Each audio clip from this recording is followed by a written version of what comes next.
Hali გარდაცვალების პირასაა, გაუღიმა სიკვდილს და ეუბნება. მზად ვარ 60-ში წასასვლელად.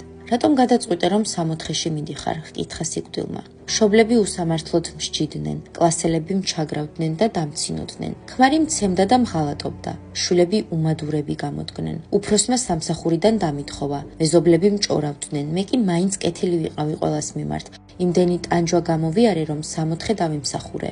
კარგი უპასუხა სიკვდილმა. ხელი მოაწერე შეთანხმებას და შეგიძლია 60-ისკენ გაეშურო. გაუწოდა ფურცელი, რომელზეც ერთი წინადადება ეწერა. ყველას ყველაფერს ვპატიობ და თუ ვინმეს რამე ვაწყენინე, პატიებას ვითხოვ. ქალი საშინლად შეიშმუშნა. კი, მაგრამ მათ არ დაუმსახურებიათ პატიება. თუ მათ ვაპატიებ, გამოდის რომ არც არაფერი ყოფილა, ეს კი ნიშნავს რომ პასუხს არ აგებენ ჩემი ტანჯვისთვის.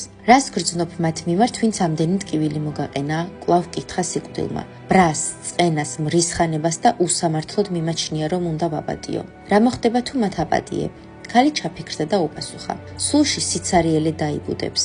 ამ სიცარიელეს ყოველთვის განიცდიდი. სიცარიელემ გაგაუფასურა შენს და შენი ცხოვრებაც. ხოლო ეს გრძნობები, რაც ჩამოთვალე აზრი თავსებდა შენს ცხოვრებას. რაც არ უნდა ხდებოდეს შენს ცხოვრებაში, ტანჯვასა და ბედნიერებას შორის არჩევანს მაინც შენ აკეთებ. აბა ვინ უფრო მეტი ტკივილი მოგაყენა?